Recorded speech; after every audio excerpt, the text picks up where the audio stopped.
हमारे यहाँ अभी आसानी से पानी मिल जाती है। एक समय अगर यही स्थिति रहा, एक समय ऐसा आएगा कि लोग टैंकर का इंतजार करेंगे, नल जल की व्यवस्था पे आश्रित हो जाएंगे। हमारे घर की महिलाओं को निकलना पड़ेगा टैंकर के इंतजार में कि पानी कब आएगा। क्या जो सुविधा आसानी से हम अपने घर में मोटर के माध्यम से, चापाकल के माध्यम से प्राप्त कर लेते जल को, क्या आपको ये अच्छा लगेगा कि टैंक आपका जो पानी है वो आपसे दूर हो जाए और आपको किसी के आश्रित रहना पड़े, किसी टैंकर, किसी कंपनी और किसी सरकार के भरोसे, उस चीज पे जो भगवान ने आपको दिया है? हम लोग शुद्ध पानी से वंचित हो जाएंगे। टैंकर पानी रहेगा तब ना टैंकर से आएगा, नहीं तो पानी है ही नहीं रहेगा तो कहाँ से टैंकर से आएगा। दूसरी नंबर, जो पानी हमारा बन जाएगा वो आर्सेनिक युक्त पानी होगा, जिससे पीने से कैंसर होना ही है। और आप जानते हैं कि विधानसभा में भी हमारे माननीय उप मुख्यमंत्री जी ने कहा था कि हमारा जो क्षेत्र है बेगूसराय बरौनी का क्षेत्र, ये इसमें कैंसर भयावह स्थिति ले रहा है। जल दोहन के खिलाफ निकाली गई पदयात्रा। शुक्रवार को 0 माइल से जल दोहन के खिलाफ पदयात्रा निकाली गई। इस मौके पर सैकड़ों की संख्या में युवा मौजूद रहे। कार्यक्रम की शुरुआत 0 माइल गोलंबर बरौनी स्थित राष्ट्र कवि रामधारी सिंह दिनकर के आदमकद मूर्ति पर माल्यार्पण किया गया, जिसके बाद पदयात्रा शुरू की गई। इस सिलसिले में पदयात्रा में शामिल लोगों ने जानकारी देते हुए बताया कि ये क्या कार्यक्रम आज है? ये जल दोहन के खिलाफ एक पदयात्रा है जो कि हम लोग निकाल रहे हैं जी। उद्देश्य है कि लगातार हमारे क्षेत्र में जो जलस्तर है वो नीचे जा रहा है। यहाँ पे जो पेप्सिको कंपनी आई है उसके द्वारा लगातार बड़े स्तर पर जल दोहन किया जा रहा है, जिससे क्षेत्र में एक जल संकट, गंभीर स्थिति उत्पन्न हो गई जल संकट की। तो हम लोग उसी के मद्देनजर की पद यात्रा करें, जिससे कि जागरूकता भी है। और हम लोग इसी बहाने और डीएम साहब को एक ज्ञापन सौंपेंगे, जिसमें हम लोग प्रमुख 18-19 पॉइंट पर मांग रखेंगे अपना। बिल्कुल सफल होगा, क्योंकि आप संख्या बल देख रहे हैं, सैकड़ों की संख्या में लोग हमारे साथ आ रहे हैं, क्योंकि ये जन समस्या है, ये एक व्यक्तिगत किसी एक आदमी की समस्या नहीं है। आज पानी का लेवल 20 फीट अंडर गया है, नीचे गया है। किसी दिन ये फीट 50 फीट नीचे चल जाएगा, तब समझिए समस्या कितनी भयावह हो जाएगी। आप समझिए कि अगर हमारे यहाँ अभी आसानी से पानी मिल जाती है, एक समय अगर यही स्थिति रहा, एक समय ऐसा आएगा कि लोग टैंकर का इंतजार करेंगे, नल जल की व्यवस्था पे आश्रित हो जाएंगे। हमारे घर की महिलाओं को निकलना पड़ेगा टैंकर के इंतजार में कि पानी कब आएगा।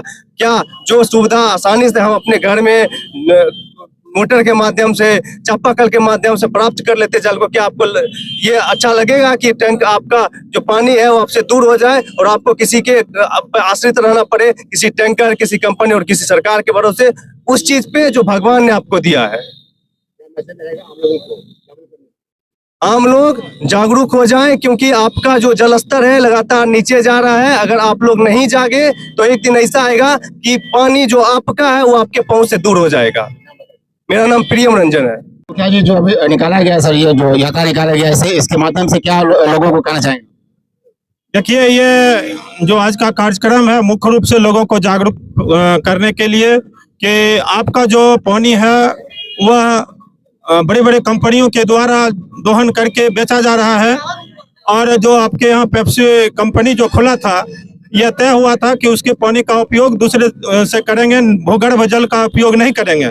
लेकिन उन्होंने भूगर्भ जल का उपयोग इतनी प्रकार मात्रा में करता है, जिससे यहाँ के आसपास के जल स्तर में करीब करीब अभी 15 फीट नीचे चला गया। जो पूर्व से जल स्तर था उससे 15 फीट नीचे चला गया है।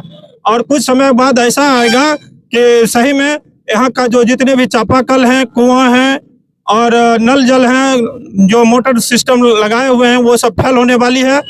सबसे बड़ी बात यह है कि ये जो पानी निकालते हैं उसको रिफाइन करके आर्सेनिक, मैग्नीशियम वगैरह जितने भी उसमें त्रुटिपूर्ण है, गंदा पानी है, उसको पुनः भूजल में डालने का काम करते हैं।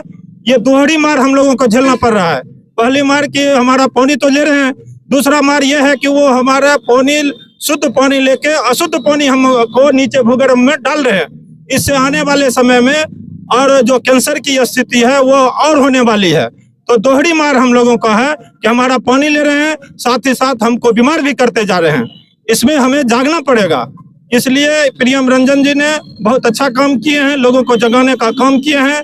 सर, प्रशासन से हम लोगों का मुख्य मांग होगा कि उनके पानी का वैकल्पिक व्यवस्था तत्काल करें अन्यथा हम लोग शुद्ध पानी से वंचित हो जाएंगे। टैंकर पानी रहेगा तब ना टैंकर से आएगा, नहीं तो पानी है ही नहीं रहेगा तो कहाँ से टैंकर से आएगा।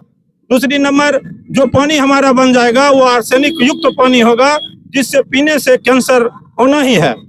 और आप जानते हैं कि विधानसभा में भी हमारे माननीय उप मुख्यमंत्री जी ने कहा था कि हमारा जो क्षेत्र है बेगूसराय बरौनी का क्षेत्र, ये इसमें कैंसर भयावह स्थिति ले रहा है।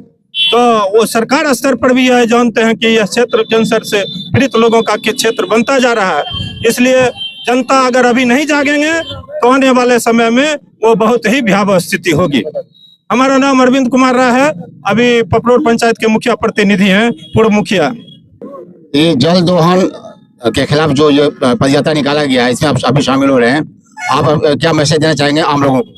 हम लोगों को मैसेज यह भी देना चाहेंगे और माननीय मुख्यमंत्री जी को भी कहना चाहेंगे कि आप अपने गृह क्षेत्र में पुलिस का ट्रेनिंग सेंटर बनाते हैं, नालंदा विश्वविद्यालय को खोलते हैं, जूट सफारी बनाते हैं, पर्यटक केंद्र को विस्तार कर रहे हैं और वहाँ भी आप देख लीजिए कि लोग कमा खा रहे हैं, जीविका का केंद्र बना रहे हैं। लेकिन पूरे भारतवर्ष में बेगूसराय ही एक ऐसा जिला है जहाँ औद्योगिक नगरी दे रहे हैं। पूर्व से ही, मेरे जन्म से पूर्व से ही यहाँ पे IOCL है, NTPC है, हर्ल है, लेकिन आप हमारा तो पर्यावरण तो आप दूषित कर ही दिए हैं। लेकिन आप पेप्सिको लाए हैं, कैंपा कोला लाए हैं। हम कहना चाह रहे हैं कि माननीय मुख्यमंत्री जी को हमें कैंपा कोला नहीं चाहिए जिससे हमारा पानी दोहन कीजिएगा, हमें पेप्सिको नहीं चाहिए। हमारे लिए यहाँ विश्वविद्यालय खोल दीजिए, हमारे यहाँ भी जो है पर्यावरण संरक्षण के लिए, या फिर आप ये कह लीजिए कि हमारे लिए पर्यटन का केंद्र बना दीजिए, उससे भी हमारा रोजगार डेवलप होगा। लेकिन आप अपने गृह जिला को, नालंदा को, राजीत को विकसित कर रहे हैं, पॉल्यूशन फ्री कर रहे हैं, पर्यावरण को संरक्षित कर रहे हैं, सिमरिया धाम से पानी लेकर अपने गृह जिला में लेकर जा रहे हैं और हमारा जो पानी है उसका दोहन कर पेप्सिको बनाकर पूरे देश में उसको बेचने का काम कर रहे हैं। तो इसके खिलाफ आज हम खाली हाथ हैं सड़क पर। लेकिन आने वाले समय में ऐसा नौबत होगा कि हम लोग टोकना भरकर, डब्बा भरकर सड़क पर रहेंगे पानी के इंतजार में। हम इसके खिलाफ आज उपस्थित हैं और उपस्थित रहेंगे जब तक यह बंद नहीं हो जाता। हमें इसके जगह विश्वविद्यालय चाहिए, हमें इसके जगह अस्पताल चाहिए, उससे भी हमारा रोजगार बढ़ेगा। हम इसके खिलाफ आज अपने मांग को लेकर सड़क पर उतरे हुए हैं। ऋषिकेश कुमार, उप मुख्य पार्षद, नगर परिषद बिहार। जी बता दें दोस्तों, सब क्या कहेंगे? जल ही कल है और जल ही जीवन है। बताया जाता है कि आज पूरे बिहार में बेगूसराय एक धर्मस्थली क्षेत्र है जहाँ पे बहुत सारी परेशानियां होती है। तो हम चाहेंगे कि बेगूसराय में भी ये जल संरक्षण जो है वो बनाया जाए, ये जल दोहन है उस पर रोक लगाया जाए और एक अच्छा एक माहौल क्रिएट किया जाए ताकि हम जल जीवन स्वस्थ रख सकें। मैं प्रांतीय अध्यक्ष सिकंदर पासवान। कार्यक्रम किया गया, क्या उद्देश्य था? सबसे बड़ी बात, बेगूसराय में जो भूगर्भ जल जो है नीचे जाता जा रहा है, इसको लेके ये जन आंदोलन है। सबसे बड़ी बात, अब देखिए धरती पे जो है मात्र 2% जल ऐसे हैं जो पीने योग्य जल है, उसका भी औद्योगिकरण के कारण दोहन हो रहा है। हमारे बगल में जो पेप्सी है वो लाखों लीटर जो मानक है उसका यूज करने का पानी का, उससे कई गुना अधिक उसका भूगर्भ जल में निकालती है और उससे वो अपने उद्योग को सिंचित करती है, जिसके कारण है कि आसपास के जितने भी किसान हैं सभी पानी के लिए तरस रहे हैं, सभी चापाकल सूख रहे हैं। इसको लेकर उसको बचाने के लिए ये जन आंदोलन है। बेगूसराय के जन जन को इसमें शामिल होना चाहिए और जागरूक होना चाहिए। अगर ऐसे कंपनियां मानक से ज्यादा जल दोहन करती रहेंगी तो आने वाले समय में भूगर्भ जल खत्म हो जाएगा, पीने के लिए लोग पानी के लिए तरस जाएंगे, चापाकल सूख जाएगा, तालाब सूख जाएगा। सरकार क्या करेगी, आपके यहाँ एक टैंकर भेज देगी पूरे मोहल्ले में और आपको जो है लोटा बर्तन सारा बर्तन लेके उसमें पानी भरना पड़ेगा। आप जो अपने घर में चापाकल लगा के पानी पी रहे हैं उसके लिए आपको सरकार पर आश्रित हो जाना पड़ेगा। इसी को लेके जागरूकता अभियान है और सरकार से मांग है कि पेप्सी को सीमित किया जाए, उसके पानी के लिए जितना मानक तय किया गया है उतना ही पानी का वो दोहन करे, अनावश्यक पानी का दोहन ना करे, उसका मानक तैयार हो। और अन्य समय 17 बिंदु है कुल, उन सभी पे मांग है, आपको मांग पत्र सौंप दिया जाएगा। धन्यवाद। प्रशांत कुमार।